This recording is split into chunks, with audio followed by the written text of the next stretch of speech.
इसे हम हिंदी भाषा में भूतिया घर बोलते हैं और इसे इंग्लिश में हॉन्टेड हाउस बोलते हैं।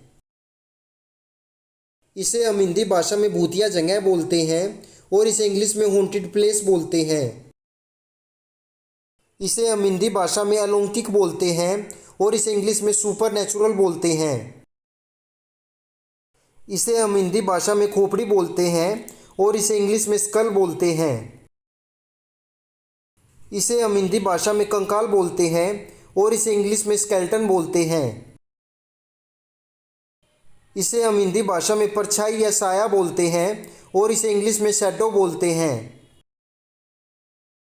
इसे हम हिंदी भाषा में भूत कहते हैं और इसे इंग्लिश में घोस्ट कहते हैं। इसे हम हिंदी भाषा में भूत भगाना या उतारना बोलते हैं और इसे इंग्लिश में एक्सोसाइज बोलते हैं। जैसे कृपया उसका भूत उतार दो, प्लीज़ एक्सोसाइज हिज घोस्ट। इसे हम हिंदी भाषा में भूत निवारक बोलते हैं और इसे इंग्लिश में एक्सोसिस्ट बोलते हैं।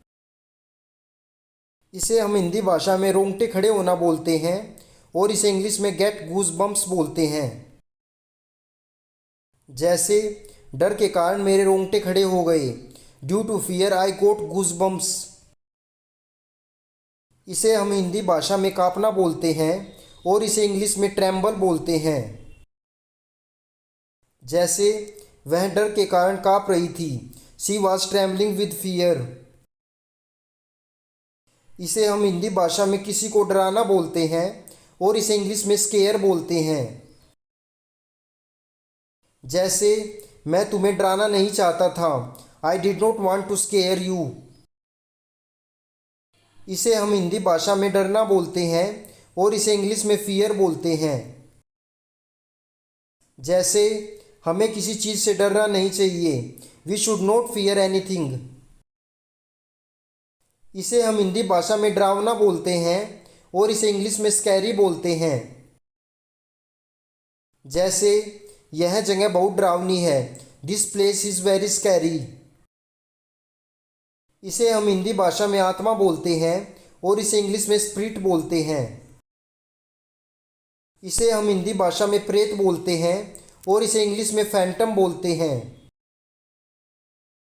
इसे हम हिंदी भाषा में खून पीने वाला भूत बोलते हैं और इसे इंग्लिश में वैम्पायर बोलते हैं। इसे हम हिंदी भाषा में कब्र बोलते हैं और इसे इंग्लिश में ग्रेव बोलते हैं। इसे हम हिंदी भाषा में कब्रिस्तान बोलते हैं और इसे इंग्लिश में ग्रेवयार्ड बोलते हैं। इस भूत को हम इंग्लिश में पोल्टरगाइस्ट बोलते हैं। यह भूत सामान को खिसका सकता है और सामान को फेंक सकता है। इसे हम हिंदी भाषा में चुड़ैल बोलते हैं और इसे इंग्लिश में विच बोलते हैं। इसे हम हिंदी भाषा में तंत्र मंत्र बोलते हैं और इसे इंग्लिश में ओकल्ट बोलते हैं। इसे हम हिंदी भाषा में शैतान बोलते हैं और इसे इंग्लिश में डेविल बोलते हैं। इसे हम हिंदी भाषा में राक्षस बोलते हैं और इसे इंग्लिश में डेमन बोलते हैं।